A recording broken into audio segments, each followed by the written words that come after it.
Ricardo, good morning. Hello, good morning, Olan. Hello, everyone. I would really love to be close to you in Vilnius. And it's a pity that I was not able to travel. I'm speaking from Portugal. Okay, not as far as America and not as early also. But I hope we can spend the next half an hour talking about something that is really important. It's how to manage projects in this volatile environment. So I want to share with you my slide deck, and I just want to understand why when Edita and Inga they invited me to talk, I said why it's so important. This, I would say, this final word here called uncertainty. Why it's so critically important for us to understand the concept of uncertainty and how to manage that. And I could not start with a different slide than this one.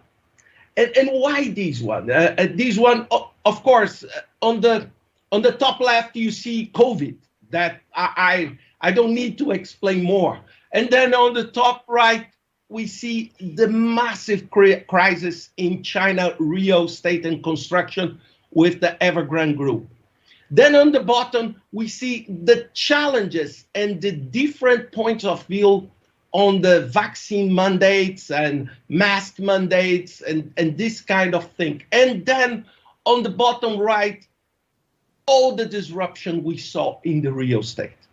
And of course, instead of putting these four images, I could have put 20 images to, I would say, to portray what is happening.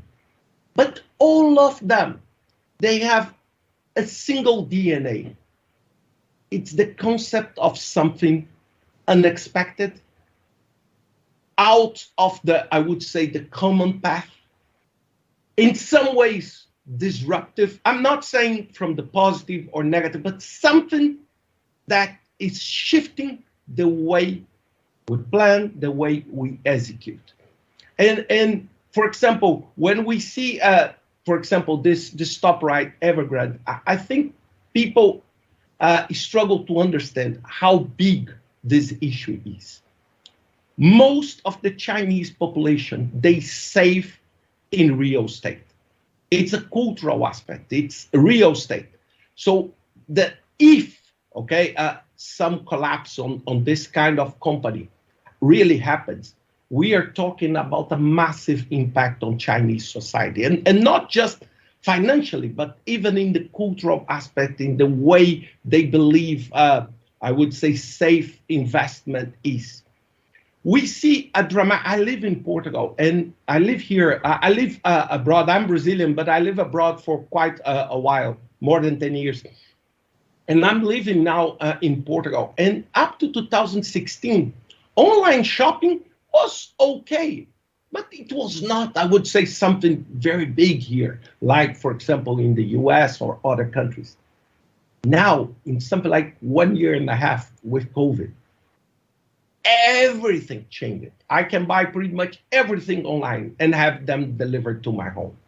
So this is all happening. And I want just to give you a second example that for me, all of this I'm showing now, it's happening, right? I'm talking these four events are happening now. But I want to tell you a story of something we know then. We know how it ended up. And this is Blockbuster and Netflix. And why I'm showing this? I'm showing this because we all know how it ended. But I want you now to put yourselves in the shoes of the CEO or a C-level executive at Blockbuster. And you receive this chart. Okay, this chart shows Blockbuster and Netflix revenues between 2004 and 2009. And I want just to make a quick draw here to say this is our point today. Okay, this is our point today. And you need to make a decision on what you should do. Okay, of course, you are the CEO. You are the CEO, and you know that your revenue is going down. Okay, it's not sharply, but it's going down. You know that your competitor Netflix is picking up. So what do you do on this day? You want to highlight a forecast, and maybe is the forecast positive? You will recover. It will continue. I would say the trend will go down. Will go. So put yourselves on the shoes of the CEO of Netflix, of Blockbuster. You would never predict that this would happen. In a single year, from 5 billion to bankruptcy. From 5 billion to bankruptcy. So this is the world we are living in. And it's very easy for us, very, very easy for us to say, oh, I knew that. I knew that the business model of Blockbuster was not the best model or that. It's absolutely easy to look to the past and identify problems or identify things you could have done differently. It's not very easy to do this to the future. And this is what drives me to a central concept I want to share with you. It's the concept of this VUCA. And I don't want to stick here with acronyms, but this we are talking about the enormous volatility we are facing today. Things change. In 2 days, Elon Musk, the CEO and main shareholder of Tesla, lost 50, not 5, 50 billion US dollars in stock value in 48 hours. And all of this is attributed to one tweet. Let me repeat, one tweet about he's thinking about sharing some of his stocks. This is volatility. Imagine you as a normal human being investing in Tesla. You had the same decline. And this is volatility. This is what is happening today. I never thought, I would love to be with all of you in Vilnius, but I never thought that I would be living in an area in Europe that is Schengen area and not being able to go to Spain. That is my neighbor country. This didn't happen since the war. This freedom of movement, I was restricted of movement. And suddenly, I always remember, I was at Davos for the World Economic Forum in early 2020. And everybody was talking about climate change and this. Few people were talking about, there is a virus that is striking in China and this. 6 weeks later, the word stopped. 6, not 6 years, 6 weeks. So this is volatility. The second is uncertainty. We don't know exactly how things will evolve, how the world will be in a month or in 2 months from now, how things will evolve. We have some trends, but this disruption is permanent. The third one is complexity. Things are becoming more and more complex. It's not very easy today to forecast, to predict, even knowing that we have the best tools. And we always do not know, due to the ambiguity, what is right and what is wrong for us to do. So this is the scenario we are living in. And then I want to share, of course, I know that you all will see this and will say, but Ricardo, yeah, I know that. So what do you suggest us to do? What would be your tips to bridge this path? And I want to talk, and this, I'm not saying this is just my perception. How do I see, after spending 5 years managing and delivering humanitarian projects globally. After working on startup and how do I feel that we need to bridge this? And the first advice I want to give to you, it's the concept of adapt and react. And why this concept is so important? Forget that thing that you plan, it's like a train track, and then everything will follow that path. This doesn't exist anymore. When I talk to my two daughters about future, about work, I tell them all the time, the biggest asset you have in your life is your ability to adapt to different circumstances. It's not your ability to conform, but your ability to quickly adapt to different things. I want to share you an example that sounds a little bit different. Here in Portugal, there was an entrepreneur, okay, a small business that used to sell pizzas and prepare pizzas to parties, okay? So you have a party. Let's suppose I'm receiving 5 friends here in my home, and I don't want to cook. So what do? You hire him. He comes with a small oven and a pizza, and he charge, I would say, a fixed fee for a person that he will serve the pizza. So you pay, and then he leaves at the end. So this was his business, and I hired him, I would say, a couple of times.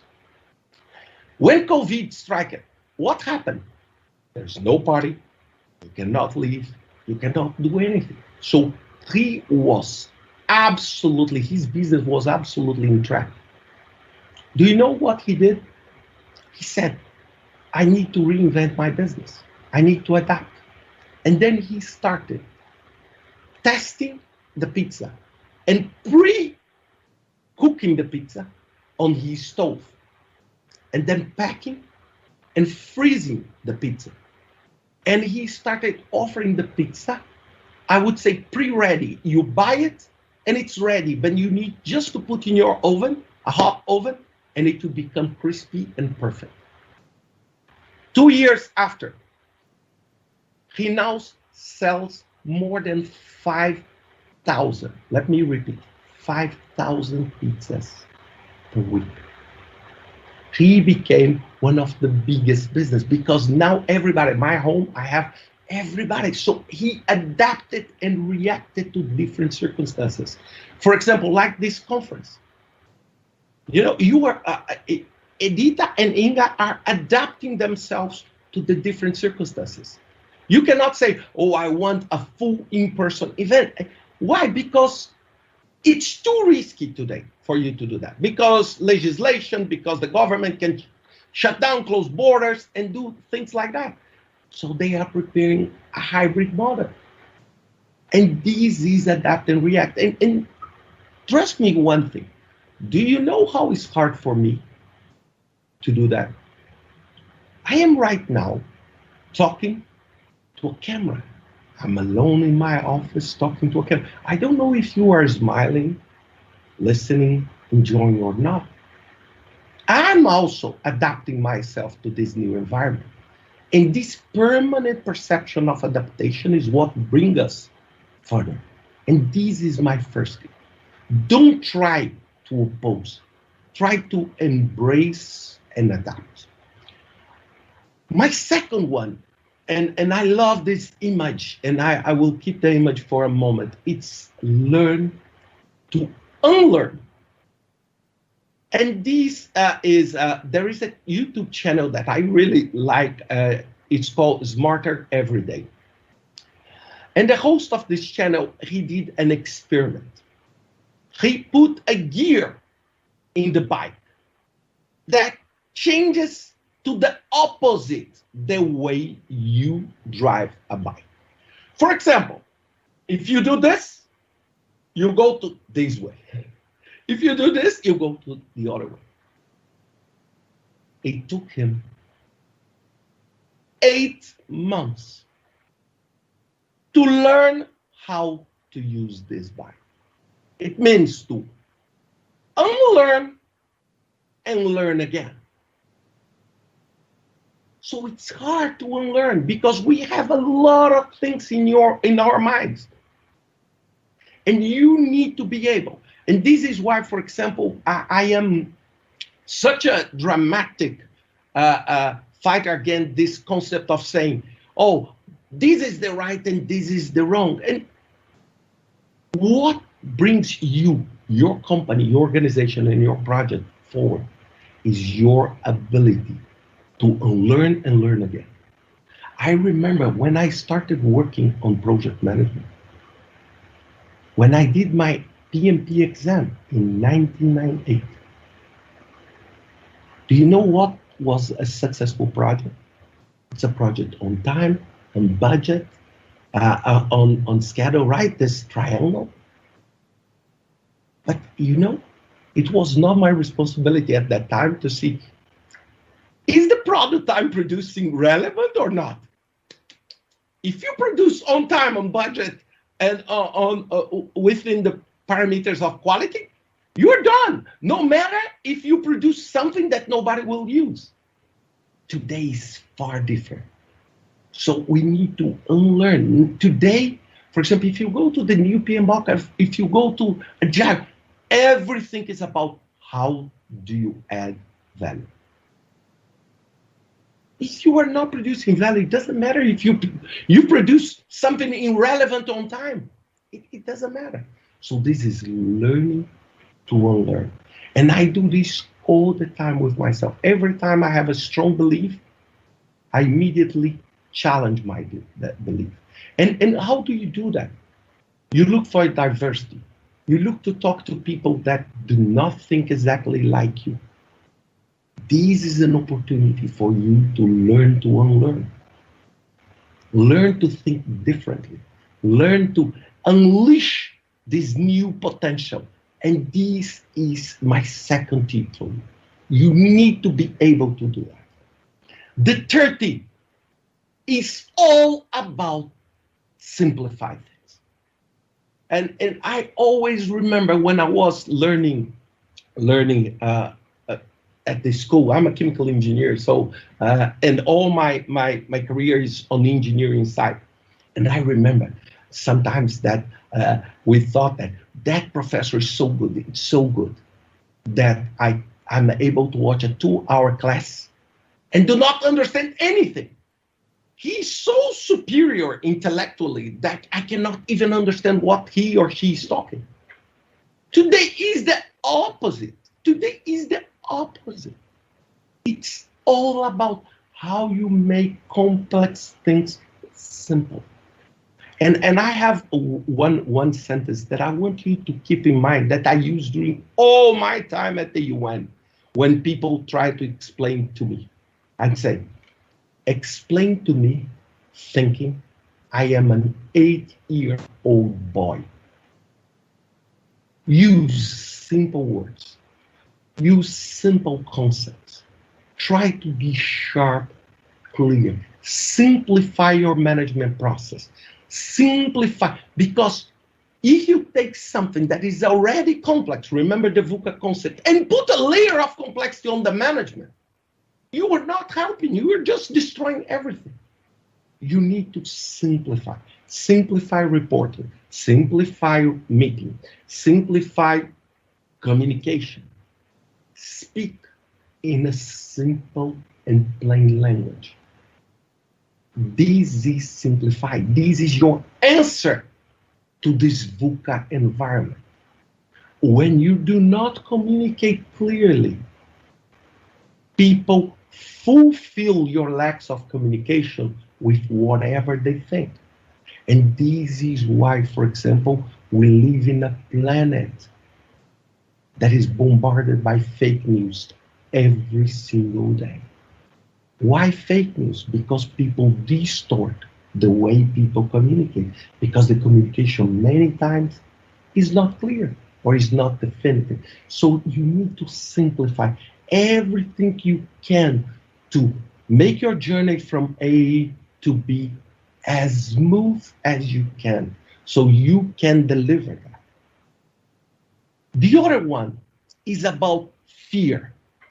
And why I'm talking about fear here? Because fear is natural. And don't think that because during my introduction, oh, Ricardo has this on YouTube, Ricardo has the books and everything, so I'm consolidated, and now Ricardo is fearless. No, this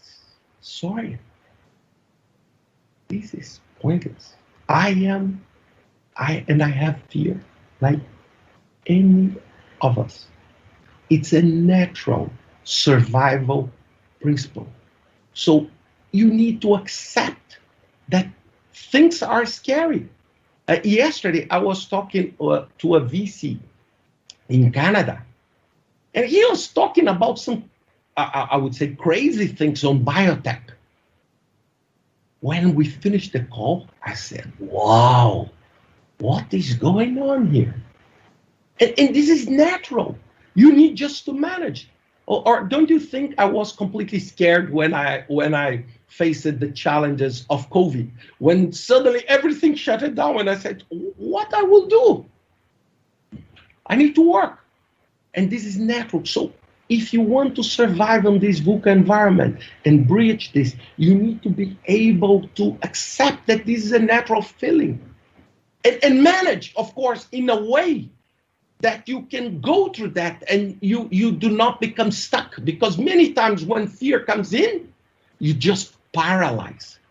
And this paralyze is very, very dangerous. The fifth one is all about understanding change in a holistic way. There is a misconception that change is something bad. It's something that you must avoid at all times. No, many times you need to see the consequences down the road. And one thing that is important here when we talk about that, let me give you an example, and I want to be positive here. I'm confident that when Facebook was created, when Mark Zuckerberg created Facebook, he had the best possible intention. I want to believe that, okay? Best intention of connecting people. It's fantastic. Well, the idea behind, so I can connect to people, I can enjoy what people are doing in this. But there was a side effect that was not forcing, that not everybody is equal, not everybody has the same values. And then the same platform that united people created the best platform for fake news, for cyberbullying, for stalking, for very bad things. So many times when you decide on doing things now, you need, and this is why I put the binocular on this, you need to look further, because maybe you will pay the price or receive the recognition down the road, and not today. So it's very, very important for you to do that. And I want to just spend, I know my time is running out, but I want just to show you one quick thing and one sixth tip that I decided to include yesterday, and I'm just shifting to another camera that you'll see here. So I want just you to take a look, and the sixth one I want you to understand is disrupt yourself. And this is a concept that Whitney Johnson wrote in a book about 5-6 years ago. And what you need to understand, if you want your career and your team to develop in this VUCA environment, you need to understand this. You and your work respect a path like this. Here, you are learning, so you spend some time just learning. Then you have this spike in your professional journey, and then you go to this mastery level here, where everything becomes stable. Where is the problem? What is the point here on this VUCA environment? Most of the time, people do this, reach this, and stay here forever. When you stay here forever, and these VUCA conditions happens, what happened? Oh, I'm working on this job for 35 years. Now my company is gone. Now I lost my business. What do you need when you are here? You need to start thinking, what is my next journey? I'm not saying you should leave your company, but what? And then you start a new journey in a new cycle. And when you do this, your career becomes something like that. You evolve. You evolve. It's like for me when I was in Brazil with my own business, and then the UN, and then Brightline, and then something else. You start learning, and then you become more resilient. And why I'm saying this about, and why I'm saying this about resilience, because this is critical, and this is my last tip. So if you understand change, if you manage and accept the fear, if you simplify things, you learn to unlearn, and you are able to adapt and react, you will be stronger. You and your team and your organization will be stronger to all this volatility, and you will benefit from that. So what is my final message to you, for you to remember? It's you should never expect a stable scenario, because stability does not, do not think that, oh, I am in a boat and it's raining, but the rain will end, and then the bright and sunny pre-COVID world will exist. No, it will not. It's just different. It will never come back again. It's just different. I'm not saying it's better or worse. It's just different, and we need to understand that. And volatility, all this environment generates stress, and it's natural. And people usually really hate stress. You know, people love talking about change, but people don't like very much change. So think always about that. And my final slide, I produced it 1 year ago, a series called What Matters, and this series comes very close to my heart on this. And I spoke a little bit about what I presented on the flip chart. And this series is all about career and this. And I did this for my daughters. And this is, please, there is no commercial intent. It's not on sale, and it's not my business, okay? But I share with them how people can develop, survive, and thrive in this VUCA environment. How do you build options? How passion plays a key role. For example, I'm here, I don't know if I'm working or living. I just love what I do. And this helps me a lot to move forward in my life. So this was what I was planning to say. I know it's very short, but always think that most of the time for you to embrace and survive on this VUCA environment is very much related to how you see and how you react to the change environment. And this is my final message to all of you I want to share here. And I love this sentence from Voltaire. It's saying uncertainty is an awkward position, but certainty is an absurd one, okay? And with that, I want again to thank you very much, Edita and Inga, for inviting me. It's a real honor for me to be with you. It was wonderful to see Americo partnering. I know him for many years, and I love hearing the word and the name of Al Zaytoun, an absolutely fantastic friend. We are writing a book together that will be published next year. So thank you very much for the opportunity, and I hope you have a wonderful conference. Thank you.